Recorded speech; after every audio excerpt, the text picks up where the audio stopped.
Okay, welcome back. We are now starting section 9.3. And section 9.3 is solving by square rooting. This is the third method that you have learned when solving quadratic equations. The first one was solving by graphing, which we're going to refer back to that today. We are going to use our graphs to double check our work and notice some patterns. And then we jumped to 7.4, which was solving by factoring. And we got some practice there. And then we went back to 9.1, where we talked about simplifying radicals. And we're going to need to use that knowledge here in 9.3.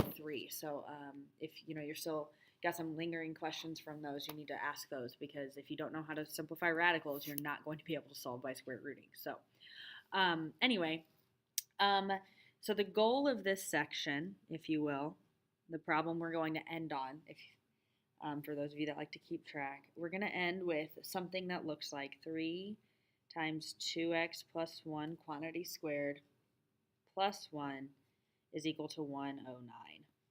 Okay, and I know that this is a quadratic because there's a 2 up here in the power, but we're going to solve this by the square root method. Okay, so that's what all of our directions are going to look like.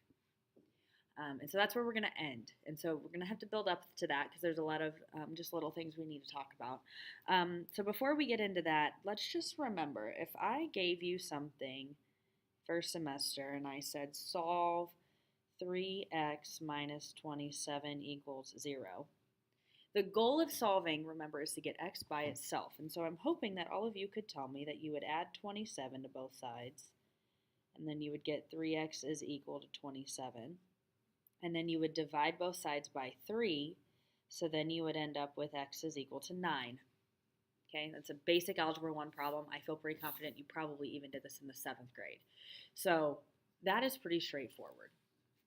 Okay, but now, welcome to Algebra 1. Let's look here at our first example. And our first example is going to be solve 3x squared minus 27 equals 0. And then I'll just add on this on the end by square rooting. Because obviously, this is a quadratic. You could plug this into the graphing calculator, all right, and you could see the roots. So let's go ahead and do that. It's okay to always look for your answers before you actually find them.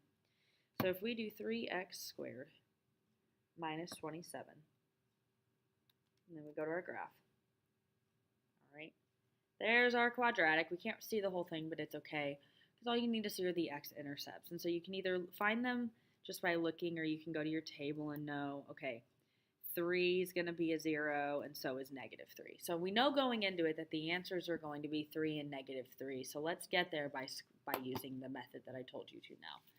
So it's actually very, very similar to a linear problem up here. Okay, the goal is to get x by itself. Here's our x. We need to get that dude by itself. So let's, undress it, if you will. Add 27, add 27. So then that gives you 3x squared is equal to 27. And then the next thing that we would need to do is divide by 3, divide by 3. So you're left with x squared is equal to 9.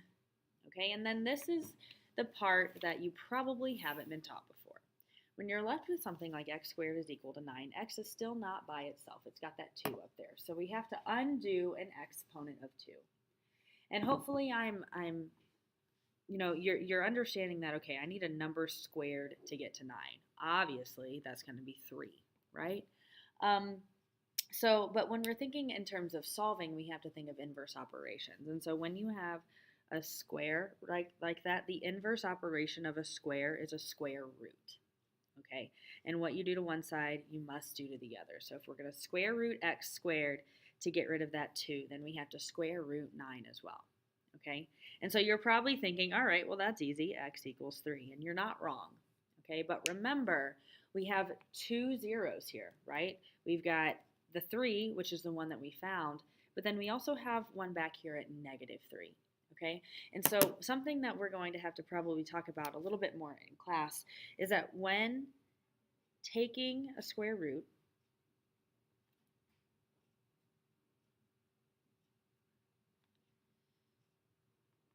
you get two answers, okay? You're going to get one positive answer and one negative answer, okay? So think about it this way. You could take 3 and square it and get to 9 pretty easily. But you could also take -3 quantity squared, and -3 times -3 is also +9. And so there are actually two values here for x, +3 and -3. Okay, that's how you get that other 0 in there. You might also see it written as x is equal to plus or minus 3. I write it both ways. So to me, it doesn't make me any difference if you write it as plus or minus 3 or if you break it down into two different answers. Okay, so this is one of the key things that you need to take away from this lesson is when you take a square root of something, you either get a positive answer or you get a negative answer. Okay, because there's basically two ways to get to a number if you square it, from the positive value or the negative value. Let's look at a different kind of situation. Here's example 2. And on example 2, we are going to solve x squared minus 10 is equal to -10. And we're still solving by square rooting. Okay? And so it works a little bit like example 1 did, where, okay, well then let's add 10 and add 10. And so you're left with x squared is equal to 0. And this is interesting because you're like, well, what do you do with that? Well, undoing the square, you square root and square root. And so you're left with x equals, well, the square root of 0 is just 0. Please don't put -0. I see that sometimes and I want to cry. -0 is not a number. Great. So this would be a solution or a case in which, okay, this has two solutions. So it crossed the graph 2 times, okay? If we go in here, and if you add 10 to set that equal to 0, you would just end up with the graph of x squared. And so if you look at the graph of x squared, you can see that that does have one solution, and that one solution is at x equals 0. Okay, so this would be an example of a one solution problem. Okay, so remember there's 3 kinds of cases. You can have 2 solution, 1 solution, and now let's look to see what happens if you have no real solution. All right, so here we go with example 3.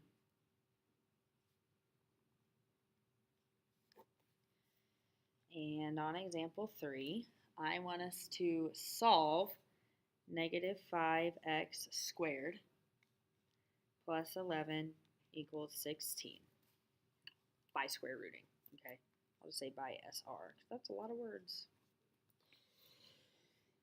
Okay, so same thing. We got to get things away from the x. So we subtract 11, you're left with -5x squared is equal to 5. And then we divide by -5, divide by -5, so you're left with x squared equals, and then that leaves you with a -1 on that right side. Okay, and then we continue the pattern that we've been using of square rooting and square rooting. Okay, but I want you to notice something. If you go to your calculator and you try to plug in the square root of -1, it's going to give you this error. Okay, and that's because you can't really take the square root of -1. You can. I lied. You can. But it results in an imaginary answer. And we're not going to talk about imaginary numbers. You're not cool enough for that yet. So maybe later. But so this would be an example of if you have to take the square root of a negative number, that would be a case in which you write no real solution. Okay, and you can always check that. You're like, uh-oh, did I do that right? Well, let's go to the graph. Okay, y equals, go to y equals, okay, we've got -5x squared plus 11, and then we'll have to subtract the 16 to get it equal to 0, right? So then you go to your graph, and you're looking for it. There it is. Oh, and then you can notice, oh yeah, that thing doesn't actually touch the x-axis, so that must be no real solution. It's crazy how you can check your work in this chapter. Man, I should see a 100% everywhere. I'm so excited. Okay, let's look at a couple more involved examples here. because obviously not everything is going to work out super pretty. So on example 4, let's look to see what happens if we have something like solve x minus 1 squared is equal to 6 by square rooting. Okay, and there's two main things that I really want to talk about in this example. Okay, first of all, notice that the square is occurring after we take the quantity x minus 1. Okay, so that's gonna be different than how we solve, or than how we solved up here on the first 3 examples. So if we have x minus 1 squared is equal to 6, the thing that we have to get rid of first this time is the square, because it's protecting that negative 1 in there. So in order to get rid of a square, we have to square root. Okay? And so when we do that, we're left with x minus 1 on this side, and then don't forget, whenever you take a square root, you have to have a plus and a minus. All right? And you're like, well, the square root of 6, if you break 6 down into 2 and 3, that doesn't break down anymore, and so you have to leave it just as the square root of 6. Okay? And so then what we need to do is we need to say, okay, 2 things can happen. X minus 1 either equals positive square root of 6, or x minus 1 is equal to the negative value of the square root of 6. You have to split it up there. You cannot wait until the end to put a plus and minus on it. It doesn't work like that. Okay? So you split them up, and then x still isn't by itself, so we add 1 and add 1. So x equals the square root of 6 plus 1. And then we add 1. So x is equal to the negative square root of 6 plus 1. Okay? And keep in mind, too, do you see how my square root is only over the 6? All right, a very common error that I see people do is the square root of 6 plus 1. You can't do that, okay? Because the square root of 6 is going to be a decimal. In fact, Big Ideas is going to want you to actually go into your calculator and do the square root of 6. Oh, see, I didn't do it. When you do this, square root of 6, you have to arrow out of your calculator to get out of it to do plus 1. And so Big Ideas is actually going to want something like probably 3.45, and then you'll have to do negative square root of 6 plus 1, and it's going to want negative 1.45.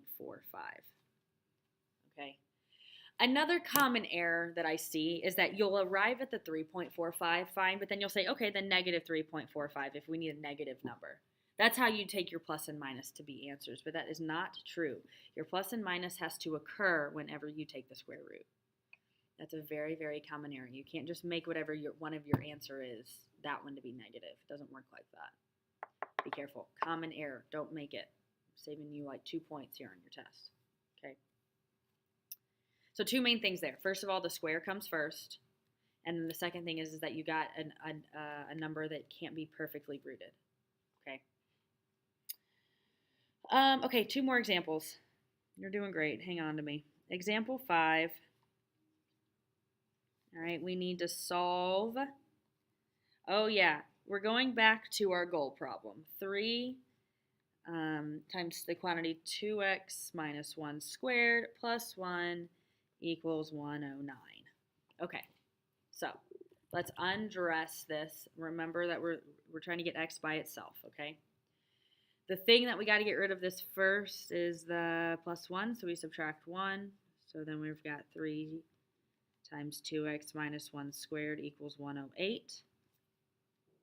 And then we can get rid of that 3, so we divide it out by 3, divide it out by 3, so we're left with quantity 2x minus 1 squared equals, and then that turns out to be 36, which works out well for us, because then we have to go through and square root, and so you're left with 2x minus 1 equals plus or minus 6.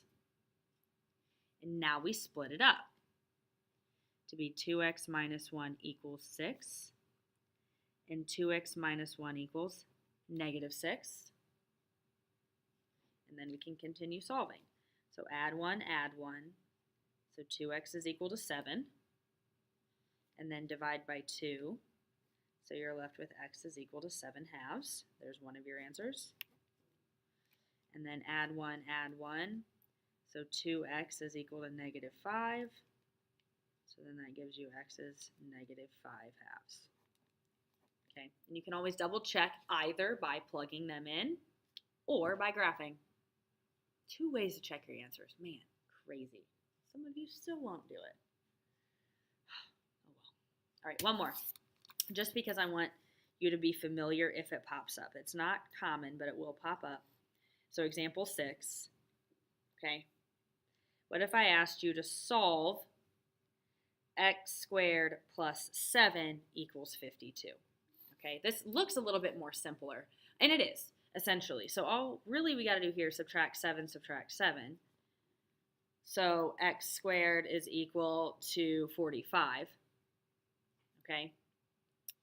And then you take the square root, but this is a case in which you can actually simplify this radical just like you could from 9.1. So 45 breaks down into 9 and 5, 9 breaks down into 3 and 3, and so x equals plus or minus the square root of, that breaks down as 3 times 5, and so then you can take out that group. So x is equal to positive or negative 3 square root 5. And that's where you would stop. Okay, so just be aware that simplifying radicals is still going to happen. It may not pop up in your homework, but we are going to talk about it just a little bit more in class. So be aware it's going to happen. You haven't run away from it quite yet. Okay. So anyway, I know that's a lot of things to talk about, but come with your questions and we will kind of expand upon some of these ideas in class on Monday. Great.